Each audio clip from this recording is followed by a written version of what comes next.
যখনই বাড়িতে যাওয়ার কথা হয় তো আমার ভিতরে 1 মাস আগের থেকেই খুব ভালো লাগা কাজ করে যে কবে বাড়িতে যাব। তো ফাইনালি আজকে বাড়িতে যাচ্ছি। আর দেশের অবস্থাও খুব খারাপ, মনে হচ্ছিল যে এই শহর ছেড়ে কখন গ্রামের দিকে যেতে পারি, মানে ভালো লাগবে তাহলে। তো আজকে ফাইনালি হচ্ছে বাড়িতে যাচ্ছি। তো এটা ছিল 26 তারিখের ভিডিও, মানে সেটা হচ্ছে গত শুক্রবারের আগে শুক্রবার। তো ওই দিন হচ্ছে আমরা দুপুরবেলায় হচ্ছে মানে গ্রামের উদ্দেশ্যে রওনা হই ঢাকা থেকে।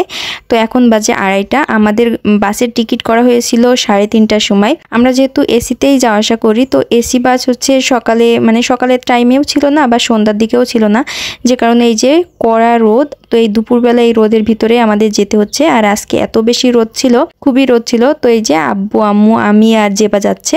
জেবার বাবা এখন যাবে না, ও হচ্ছে আমাদেরকে নিতে যাবে। তো আমার হাজবেন্ড আমাদেরকে হচ্ছে একদম বাসে উঠিয়ে দিয়ে তারপর আসবে।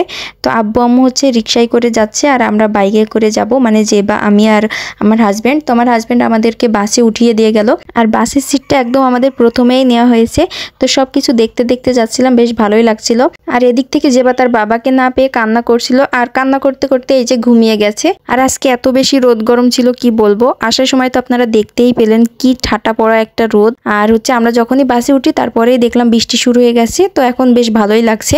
আমরা তো এসির ভিতরেই আছি, কিন্তু বাইরের পরিবেশটা দেখতে বেশ ভালো লাগছিল। আর এই যে একদম যেহেতু সামনে, তো সবকিছুই দেখতে দেখতে যাচ্ছিলাম।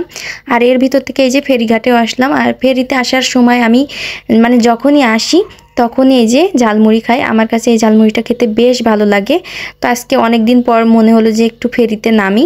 তো আমি আম্মু আব্বু সবাই নামছিলাম। আজিবা কিন্তু এখনও ঘুমিয়ে আছে, এখনও মানে ঘুম থেকে ওঠেনি। তো ভাবলাম যে চলো আমরা সবাই মিলে একটু ফেরিতে নামি। তো আমি অনেক দিন পর হচ্ছে ফেরিতে নামলাম, মানে জেবা হওয়ার পর মনে হয় ফার্স্ট টাইম ফেরিতে নামছি। ও হওয়ার পর হচ্ছে বাস থেকে নামাই হয় না, বাসের ভিতরেই বসে থাকি, কখনোই ফেরিতে নামা হয় না। তো আজকে নামলাম আর দেখতে বেশ ভালো লাগছিল, যেহেতু বিকালের টাইম ছিল, একদম সূর্যটা রওনা যাচ্ছিল আর এত বেশি নদীতে পানি উঠছিল। আমরা কিন্তু একদম কুল দিয়ে যাচ্ছি, মানে ফেরিটা মাঝখান দিয়ে যাচ্ছিল না, এত বেশি পানি ছিল। আর দেখুন কত সুন্দর লাগছে দেখতে।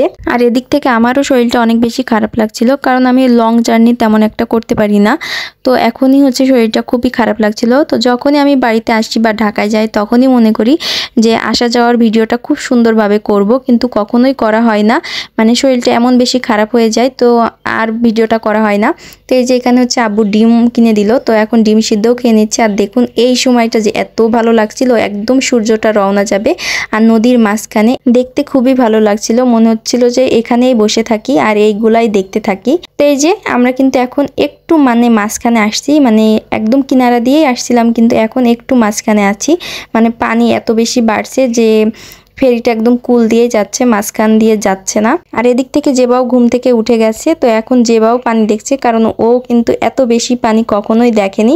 বললাম তো জেবা হওয়ার পর থেকে জেবাকে নিয়ে কখনোই ফেরির উপরে নামা হয় না, যে কারণে ও এত পানি কখনোই দেখেনি। তো দেখছিল বেশ ভালোই হচ্ছে, আনন্দ করছিল। আর এর পরের থেকে আমিও অনেক বেশি অসুস্থ হয়ে যাই, আমার এত বেশি বমি হয়, একদম বাড়িতে যাওয়া পর্যন্ত একটানা বমি হতেই থাকে, যে কারণে খুব বেশি আর ভিডিও করতে পারিনি, মানে এখানেই ভিডিও শেষ করছি, এরপর থেকে আর ভিডিও করতে পারিনি। আর আমাদের বাড়িতে পৌঁছাতে পৌঁছাতে একদম রাত 10:30 বেজে গিয়েছিল। তো আজকের ভিডিওটা এখানেই শেষ করছি।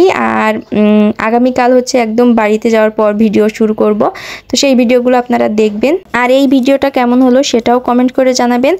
আর ভালো লাগলে আমার পেজটা সবাই ফলো দিয়ে রাখবেন। আর আমার ইউটিউব চ্যানেল জেবাস মম ব্লগ, চাইলে চ্যানেলটা থেকে ঘুরে আসতে পারেন। আর সবাই হচ্ছে চ্যানেলটাও সাবস্ক্রাইব করে রাখবেন। তো সবাই ভালো থাকবেন, আল্লাহ হাফেজ।